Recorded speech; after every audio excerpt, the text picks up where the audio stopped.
Hello everyone. Today we are going to see Marketing Management MMPC006 July 2024 question paper. This is the part 2 of the question paper. If you want to see the part 1, I will give the link in the description box. You can have a look at it. Here the first question that we are going to look at is how do the stage of product life cycle and product positioning affect the pricing decision with reference to recently launched electric bike? So there are two aspects in this question. One is stage of the product life cycle and the second is product positioning. What I have given here is the description of the stage of the product life cycle and product positioning. It is important for you to go through these details and write it in accordance to a electric bike manufacturer. So this is not a direct answer. You have to understand the concept and then write it in a view of an electric bike manufacturer. Since they have told that it is a recently launched electric bike, it means that the product product is in an introduction stage in a product life cycle. So during the introduction stage, the company faces the challenge of creating awareness and generating interest among consumers for their new product. Here, the price sensitivity plays a crucial role during this stage. So, as a company needs to carefully determine the pricing strategy that will attract customers while still generating profit. So, what can be used here? Here, price skimming can be used. Why price skimming can be used? Because you use price skimming only when there is a unique and an innovative product. So when there is a unique and an innovative product in the market, the best strategy to use for pricing is a price skimming strategy. We all know that price skimming means giving the product at a premium price during the launch and then gradually reducing the price over time. Since here the electric bike is a new concept, this pricing skimming strategy would be the best strategy.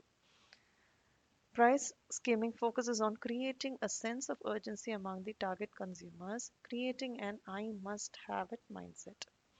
The price strategy is used in mature markets. So here they are asking to write about the product positioning. So where will the product be positioned? It will be positioned in a market which is mature and where the customer possesses two key traits. One is financial capability and the desire to acquire the latest product. So in such market only, this bike has to be launched.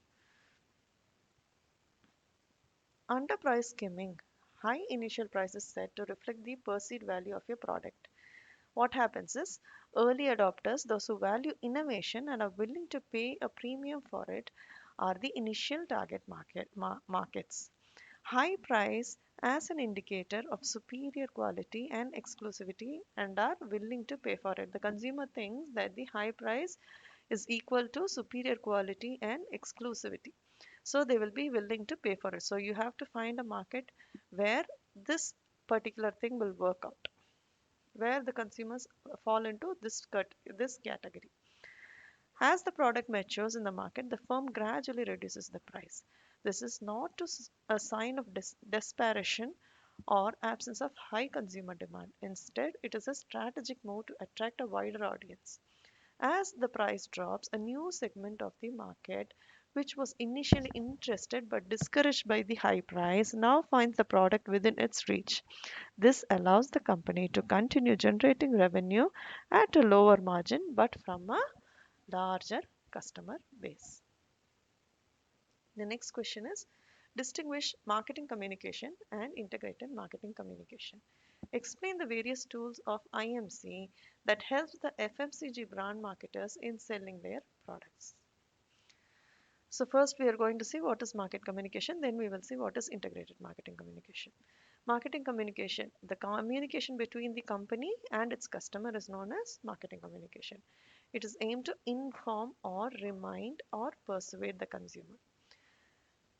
The ability to convey the message effectively is only known as marketing communication. When can you say that the marketing communication is successful?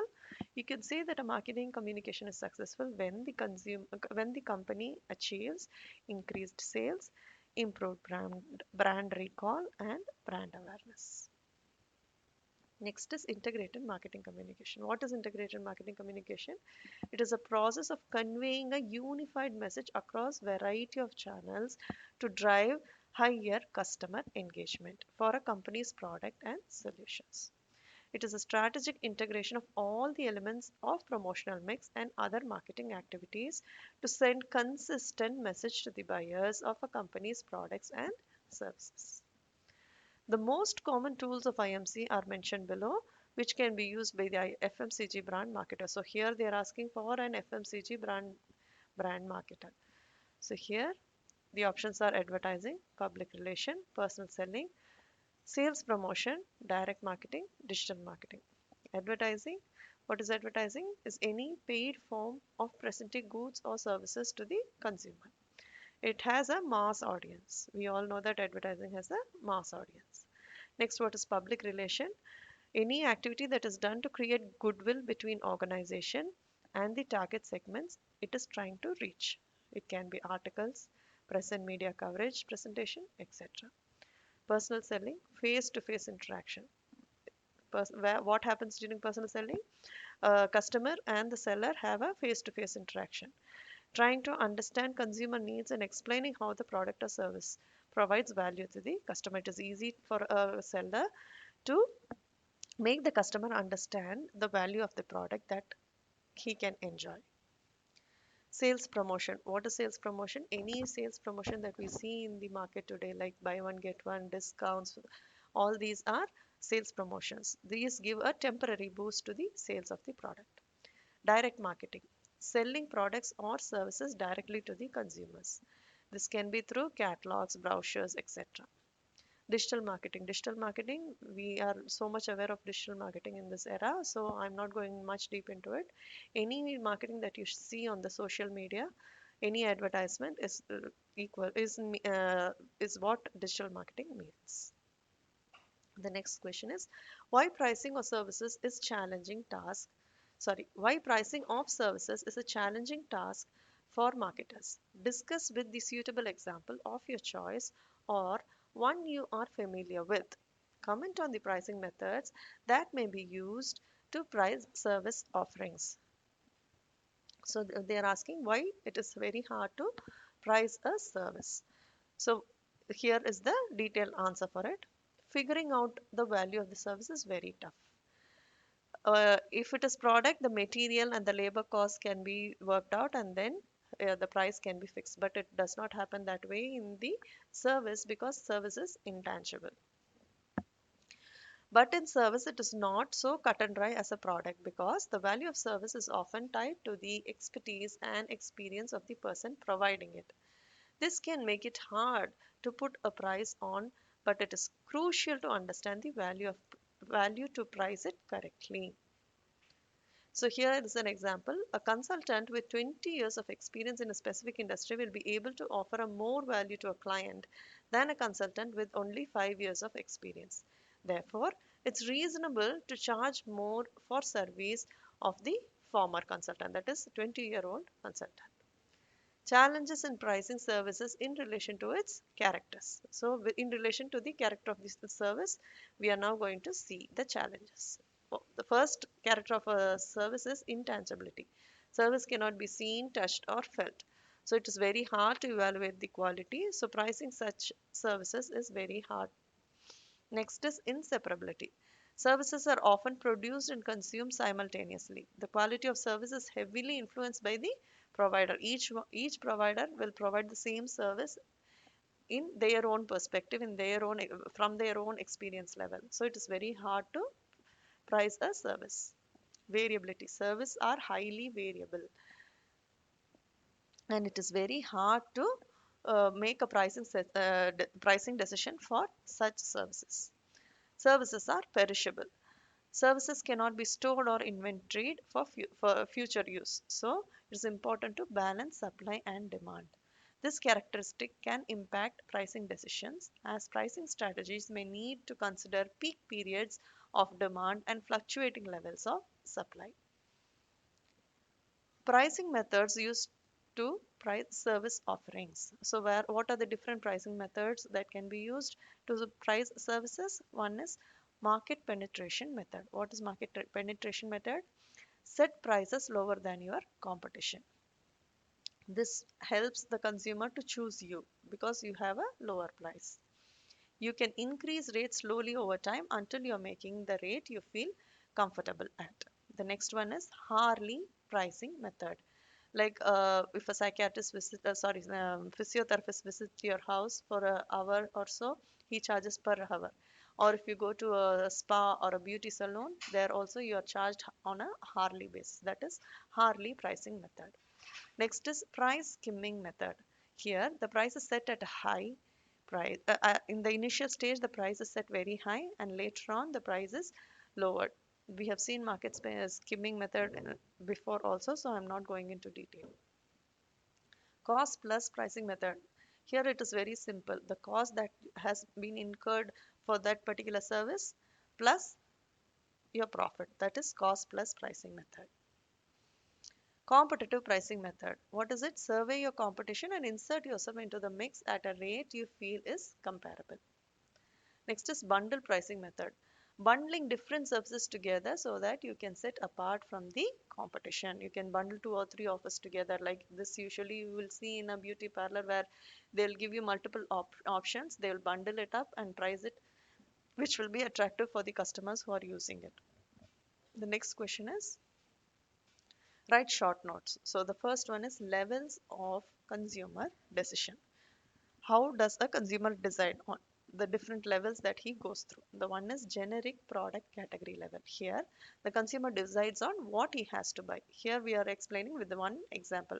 For example, he wants to buy a mode of transport. He'll look into options like scooter, motorcycle, car, bike, what electric bike, what he has to buy.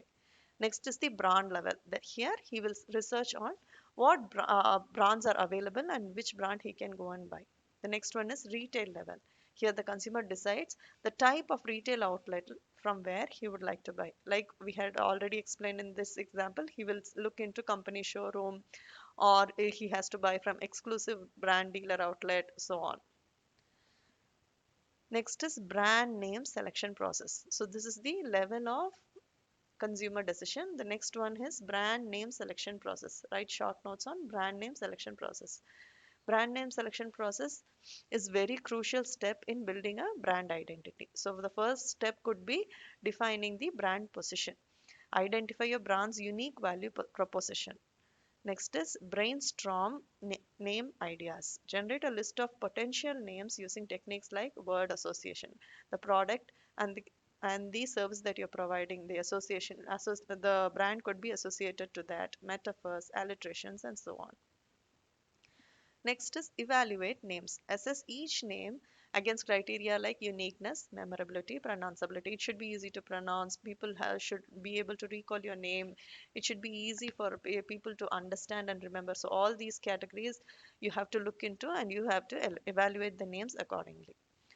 Next is check availability. If you have to check if it is available in the social media, like if you want to create websites, YouTube pages in that brand name, if it is that particular name is available, that you have to check. Next, get feedback. Conduct survey, focus groups, or one-to-one interview to gather feedback from your target audience. Refine and finalize. Narrow down and finalize your name. Trademark search. Name doesn't infringe on, you have to make sure that the name doesn't infringe on existing trademarks. Next, register the name. Remember remember a great brand name should be memorable, easy to spell, and easy to pronounce, while also reflecting your brand's value and personality. The next question is short notes on types of advertising. So advertising has evolved very much. There are lots of types of advertising now. Now we are going to see with classification of advertising. First is print media. We all know what print media is. Newspaper, magazine, and so on. Promote their products through brochures and flyers. This is mass media. Print advertising is mass media. Next is broadcast advertising. That is television, radio, internet. All these are broadcast advertising. Again, this is also mass media. Outdoor advertising, like the big billboards that we see on the roads, kiosks, and events, or even in trade shows. Covert advertising, the product or the message is subtly included in the movie or a TV serial. The name is not exclusively told, the product is not exclusively told. It's just subtly included in a movie or a TV serial. Here, they've given an example. Tom Cruise used Nokia phone in the movie, so that is an advertisement for the Nokia phone. Public service advertising. Advertising is for the public cause. Like this recently during COVID, you would have seen a lot for the benefit of the public. Advertisement was done for vaccine and all. So that is public service advertising. Next is short notes on types of selling jobs. What are the different selling jobs? Merchandise deliveries. Here, the primary job is to deliver the product, usually against the routine orders of the customer. Next is inside order taker. The one, a salesperson who does the service of customers as per the customer's requests. He takes the products and delivers to them. That is inside order taker. Next is outside order taker. The salesperson engaged in the task of taking orders from the resellers. Missionary salesperson, the salesperson whose primary job is to educate, give product detailing, build goodwill, or create primary demand of the product. This is missionary salesperson. Example, pharmaceutical companies hiring medical representatives. Next is sales engineer, a person who acts as a technical consultant to the client, and as per the need helps him to design products or production system for the client. He can also be told as a technical salesperson. Tangible product seller, whose job is to sell tangible products, that is services. Sorry, I'm sorry, whose job is to sell tangible products, not services, products, such as furniture, appliance, automobiles, etc. This is intangible product seller. These are people who sell the services, insurance, banking, etc. The next question is the difference between traditional marketing and digital marketing. So here is the various categories in which it is differentiated. So media, traditional marketing, TV, radio, and all. Digital marketing, it is SEO, PPC. This is search engine optimization, pay per click. This is web design, and so on. Cost. It is expensive as it involves printing, radio, etc. This digital marketing cost much lesser. Speed, traditional is slow. Digital marketing is fast and dynamic. Impact, difficult to measure. Digital marketing is supported by analytics. Target audience reach is limited in traditional marketing. In digital marketing, it is wide. Marketing approach, it is more personal approach, as it is very easy for marketers to have a person to person relationship. Traditional marketing will have a person to person relationship. Digital marketing, the physical presence of a marketers is not required in digital marketing. Documentation, it enables the marketers to provide hard copies of products and service description. Traditional marketing will provide you that. In digital marketing, platforms host the description of the products and services of their on their websites, social media handles, videos, YouTubes, etc., which can be accessed anytime and anywhere using the internet by customers. Next, customer interaction. In traditional marketing, very less amount of interaction is involved, as the promotion media is not flexible enough to include the customer interaction. But in digital marketing, the customers can easily give feedbacks, visit sites, send emails to the company themselves. So it is very easy for the customer to interact in a digital marketing. So these are the questions. I'll see you in the next video. Thank you.